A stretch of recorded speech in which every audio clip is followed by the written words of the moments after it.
Hello friends, welcome to our channel electrical questions. और आज हम देखेंगे इलेक्ट्रिकल इंजीनियरिंग के गेट 2009 में 1 मार्क्स का एक क्वेश्चन पूछा गया है व्हीटस्टोन ब्रिज के बैलेंस ब्रिज कंडीशन पे बेस्ड। इस क्वेश्चन को सॉल्व कराने का मेरा मोटो ये है कि इस 1 मार्क्स के क्वेश्चन से आपका 10 मार्क्स का कॉन्सेप्ट क्लियर हो। सो बने रहिए अंत तक इस वीडियो काफ़ी इंटरेस्टिंग होने वाली है और काफ़ी नॉलेजेबल भी। So question is the current through 2 kilo ohm resistance in the circuit shown is। यहाँ पे एक सर्किट है जिसमें ये 2 किलो ओम का रेजिस्टेंस है। तो क्वेश्चन पूछ रहा है कि इसके थ्रू करंट क्या होगा फ्लो, ये पूछ रहा है। ओके, तो अगर हमारे पास balanced bridge condition, Wheatstone bridge का एक कंडीशन होता है बैलेंस्ड ब्रिज, वो पता है तो ये क्वेश्चन पढ़ने के बाद विद इन अ सेकेंड बन जाएगी। तो हम पहले देख लेते हैं कि ये बैलेंस्ड ब्रिज कंडीशन होता क्या। Balanced bridge condition of Wheatstone bridge, it says when the product of opposite arms impedances are equal, then the bridge is balanced, and in this situation no current flows through bridge element branch. Okay, so from balanced bridge condition of Wheatstone bridge, R1 R4 is equal to R2 and R3. Here ammeter is used to measure current. So by balance bridge condition of Wheatstone bridge, अगर हम यहाँ पे balance bridge condition को apply करते हैं तो first check करते हैं कि ये ब्रिज बैलेंस्ड है कि नहीं। बैलेंस ब्रिज कंडीशन क्या कहता है, प्रोडक्ट ऑफ अपोजिट आर्म, ये दोनों अपोजिट आर्म्स इम्पीडेंस है। इम्पीडेंस में यहाँ पे बस रेजिस्टेंस है, इसीलिए हम ये भी कह सकते हैं product of opposite arms impedance resistance है 1 kilo ohm into 1 kilo ohm equals to क्या हो गया 1 mega ohm equals to second opposite arms impedance क्या है यहाँ पे दिस एंड दिस, तो ये भी हो गया 1 kilo ohm into 1 kilo ohm equals to 1 mega ओम।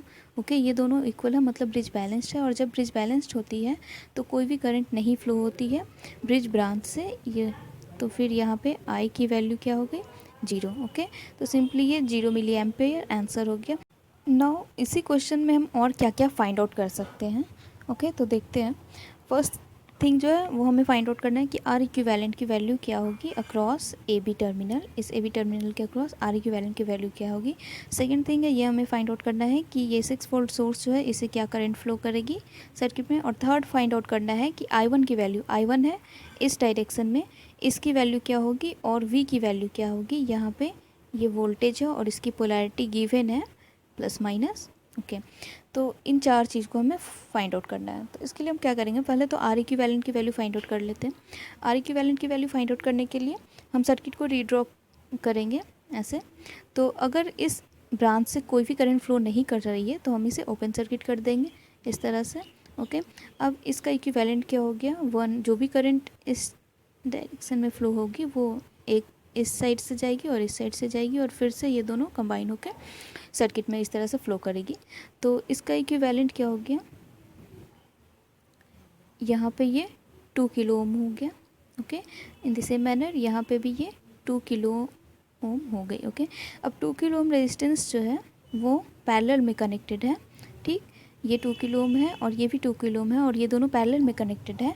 तो ये दोनों का इक्विवेलेंट क्या हो गया, फाइनल आर इक्विवेलेंट की वैल्यू 1 किलो ओम हो गई। तो अब आर इक्विवेलेंट की वैल्यू क्या आ गई हमारे पास 1 kilo ohm. Okay, 1 kilo ohm आ गई आर इक्विवेलेंट की वैल्यू।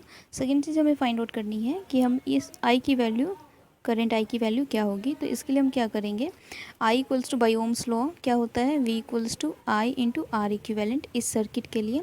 ओके, हमें आई की वैल्यू फाइंड आउट करनी है, वी की वैल्यू गिवन है 6 वोल्ट एंड आर इक्विवेलेंट की वैल्यू आ गई 1 kilo ohm. Okay, then I equals to क्या हो जाएगा वी वाई आर इक्विवेलेंट। तो वहाँ से आंसर क्या हो गया 6 वाई आर इक्विवेलेंट क्या है 1 किलो ओम। तो आई की वैल्यू क्या हो गया 6 मिली एम्पियर। ओके, यहाँ पे यूनिट पे आपको बहुत ध्यान देना है। यहाँ पे आंसर क्या हो गई 6 मिली एम्पियर इस करंट की वैल्यू।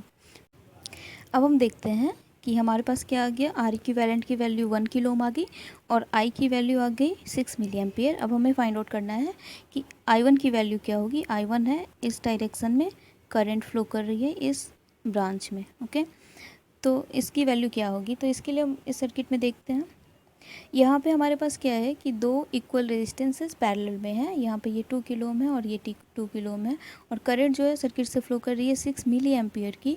तो ये करंट जब यहाँ पे आएगी तो दो इक्वल पार्ट में बटेगी। इसका मतलब है कि 3 मिली एम्पियर इस ब्रांच में जाएगी। तो हमारे पास क्या आ गई आई की वैल्यू 3 मिली एम्पियर आ गई। बट यहाँ पे जो डायरेक्शन है करंट का वो अपोजिट है जो डायरेक्शन एक्चुअल में है करंट की। तो यहाँ पे हमारे पास आई की वैल्यू क्या आ गई, I1 की -3 मिली एम्पियर। अब हम इस ब्रांच को फिर से ड्रॉ कर रहे हैं इस जगह पे। यहाँ पे ये 1 किलो ओम है, इसके थ्रू जो करंट फ्लो कर रही है वो है 3 मिली एम्पियर। ओके, तो हम रेजिस्टेंस के केस में क्या जानते हैं कि रेजिस्टेंस के जिस एंड से करंट इंटर करती है वहाँ की पोलैरिटी होती है पॉजिटिव और उसके दूसरे साइड की पोलैरिटी होती है निगेटिव। बट जो क्वेश्चन है उसमें आस्क्ड है इसका डायरेक्टली अपोजिट पोलैरिटी। इसका मतलब हो गया कि V की जो वैल्यू आएगी आंसर में, वो जो भी वैल्यू आएगी V की 1 किलो ओम के रेजिस्टेंस के अक्रॉस जो करंट वोल्टेज ड्रॉप होगा उसमें माइनस साइन को हम ऐड कर देंगे। ओके, नाउ ये एक क्वेश्चन है। ओके, इस क्वेश्चन में हम देखते हैं, हमें फाइंड आउट करना है आर इक्विवेलेंट की value across A B and I की वैल्यू, ये 42 वोल्ट वो जो वोल्टेज सोर्स है इसे जो करंट फ्लो कर रही है इसकी वैल्यू फाइंड आउट करनी है, और V1 की वैल्यू, V1 है 5 ओम रेजिस्टेंस के अक्रॉस वोल्टेज ड्रॉप, इसकी वैल्यू हमें फाइंड आउट करनी है। तो फर्स्ट ऑफ ऑल हम ये देख लेते हैं कि ये ब्रिज बैलेंस्ड है कि नहीं। ओके, यहाँ पे 2 व्हीटस्टोन ब्रिज हैं, एक तो ये हो गया और एक ये। ओके, तो हम एक एक करके देख लेते हैं दोनों को कि ब्रिज बैलेंस्ड है कि नहीं। पहले हम इस ब्रिज में देखते हैं। Okay, by balance bridge condition अगर प्रोडक्ट अपोजिट आर्म्स इम्पीडेंसेस का इक्वल होता है, तो यहाँ पे ये अपोजिट आर्म है इम्पीडेंस और ये अपोजिट आर्म्स इम्पीडेंस है, ये दोनों का प्रोडक्ट क्या हो गया 30 ohm equals to second opposite arms impedance क्या है, ये 15 ओम एंड ये 2 ओम। ओके, तो यहाँ पे अपोजिट आर्म्स क्या हो गया इम्पीडेंस का प्रोडक्ट 30 ओम। ओके, तो ये प्रोडक्ट अपोजिट आर्म्स का इक्वल है, तो क्या हो गया ब्रिज बैलेंस्ड है, मतलब ये ब्रिज बैलेंस्ड है। अब हम देखते हैं सेकेंड ब्रिज को। सेकेंड ब्रिज है ये, इसमें देखते हैं कि ब्रिज बैलेंस्ड है कि नहीं। अपोजिट आर्म्स इम्पीडेंस रेजिस्टेंस यहाँ पे क्या है 15 ओम एंड 4 ओम, तो इसका प्रोडक्ट क्या हो गया 60 ओम। सेकेंड अपोजिट आर्म्स इम्पीडेंस क्या है यहाँ पे 10 ओम और ये 6 ओम। ओके, तो इसका प्रोडक्ट क्या हो गया 60 ओम। यहाँ पे प्रोडक्ट अपोजिट आर्म्स का इम्पीडेंसेस का इक्वल है, तो ब्रिज बैलेंस्ड है। और जब बैलेंस्ड ब्रिज होती है तो क्या होता है कि जो ब्रिज ब्रांच के एलिमेंट होते हैं उससे कोई भी करंट फ्लो नहीं करती है, तो क्या हो गया इससे कोई भी करंट फ्लो नहीं होगी। इन द सेम मैनर इससे भी कोई भी करंट फ्लो नहीं होगी। अब हमारे पास जो सर्किट है वो ये है। ओके, इसमें क्या देख रहे हैं 5 ओम एंड 2 ओम जो है वो सीरीज़ में है, तो ये हो गई 7 ओम। ओके, ये 15 ओम और ये 6 ओम सीरीज़ में है, तो ये हो गई 21 ओम, और ये 10 ओम एंड 14 ओम सीरीज़ में है, तो ये 14 ओम हो गई। और ये तीनों जो है वो पैरेलल में कनेक्टेड है, तो इसका आर इक्विवेलेंट क्या हो जाएगा 1/R equivalent equals to 1/7 plus 1/21 plus 1/14। तो और इसका फाइनल आंसर जो आता है वो होता है 1/R इक्विवेलेंट की वैल्यू आ गई 11/42 हो गई 11/42। तो यहाँ पे R इक्विवेलेंट क्या हो गई 42/11 ओम। ओके, अब हमें फाइंड आउट करनी है कि ये I की वैल्यू क्या होगी, जो करंट फ्लो कर रही है 42 वोल्ट सोर्स से उसकी वैल्यू क्या होगी। तो हम सिंपली ओम्स लॉ को अप्लाई करते हैं, V equals to I into R equivalent. इस सर्किट में हमें V क्या गिवन है 42 इक्वल्स टू I क्या गिवन है, I गिवन नहीं है, R इक्विवेलेंट क्या हमने पाया 42/11। ओके, तो ये हमारे पास जो I की वैल्यू आ गई वो आ गई 11 एम्पियर। I की वैल्यू आ गई 11 एम्पियर। अब तो थर्ड हमें क्या फाइंड आउट करना है कि ये जो वोल्टेज होगा 5 ओम रेजिस्टेंस के अक्रॉस वोल्टेज ड्रॉप उसकी वैल्यू क्या होगी। तो हम क्या जानते हैं कि बाई वोल्टेज डिवीजन रूल से कि अगर दो रेजिस्टेंसेज अगर सीरीज़ में कनेक्टेड है एंड उसके अक्रॉस जो टोटल वोल्टेज है वो है V, then individual voltage drop क्या होगा, उसका फॉर्मूला होता है जिसके अक्रॉस हमें वोल्टेज ड्रॉप चाहिए उसकी रेजिस्टेंसेज प्लस टोटल रेजिस्टेंस की वैल्यू इनटू टोटल वोल्टेज। और इसी तरह जब हमें R2 के अक्रॉस फाइंड आउट करनी होगी तो यहाँ पे R2 होगी, बाकी सारा सेम होगा। ओके, तो इस फॉर्मूले से हम क्या फाइंड आउट कर लेंगे V की वैल्यू, V अक्रॉस 5 ओम, इसकी रेजिस्टेंस क्या है 5 बाई यहाँ पे टोटल रेजिस्टेंस क्या है 5 + 2 7 इंटू टोटल वोल्टेज क्या है इसके अक्रॉस 42 वोल्ट। ओके, तो जो आंसर आया वो है 30 वोल्ट, मतलब 5 ओम जो रेजिस्टेंस है इसके पास वोल्टेज ड्रॉप होगी 30 वोल्ट।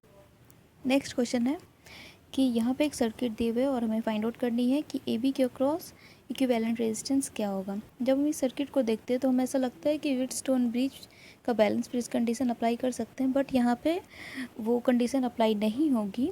यहाँ पे जो करंट के फ्लो का डायरेक्शन है वो कुछ इस तरह होगा, क्योंकि यहाँ पे कोई भी रेजिस्टेंस नहीं है और करंट हमेशा लिस्ट रेजिस्टेंस पाथ को फॉलो करती है। यहाँ पे एक भी रेजिस्टेंस के अक्रॉस करंट फ्लो नहीं होगी। ओके, तो यहाँ पे इक्विवेलेंट रेजिस्टेंस सर्किट का हो जाएगा 0 ओम। यहाँ पे मैंने एक पॉइंट बताया था कि करंट हमेशा लिस्ट रेजिस्टेंस पाथ को फॉलो करती है। इसका मतलब ये नहीं है कि अगर दो ब्रांच हैं पैरेलल में और एक की रेजिस्टेंस है 100 ओम और एक की रेजिस्टेंस है 1 ओम, तो इससे इस 100 ओम वाले ब्रांच से करंट फ्लो ही नहीं करेगी। ऐसा नहीं होता है। रेशियो में जिसकी रेजिस्टेंस जितना ज़्यादा होता है उससे करंट उतना कम फ्लो करेगी, और जिसका रेजिस्टेंस जितना कम होगा उससे करंट उतना ही ज़्यादा फ्लो करेगी। ओके, तो लेकिन अगर कोई पाथ ऐसा है जिसमें कोई रेजिस्टेंस ही नहीं है, वो पाथ विदाउट रेजिस्टेंस का है, प्रैक्टिकली ये पॉसिबल नहीं है, बट अगर क्वेश्चन में गिवन है और कोई ऐसा पाथ है करंट के फ्लो का जो कि विदाउट रेजिस्टेंस है, रेजिस्टेंस फ्री है, तो सारी की सारी करंट उस केस में उसी पाथ को फॉलो करेगी। ये है इसका कॉन्सेप्ट। आज के वीडियो में बस इतना ही। आई होप आपको ये वीडियो पसंद आई होगी। पसंद आई है तो वीडियो को लाइक करिए, ज़्यादा से ज़्यादा शेयर करिए और चैनल को ज़रूर से ज़रूर सब्सक्राइब कर लीजिए। सब्सक्राइब करते समय बेल आइकन को ज़रूर से प्रेस करें ताकि अपकमिंग वीडियो की नोटिफिकेशन आपके पास पहुंचती रहे। Thank you.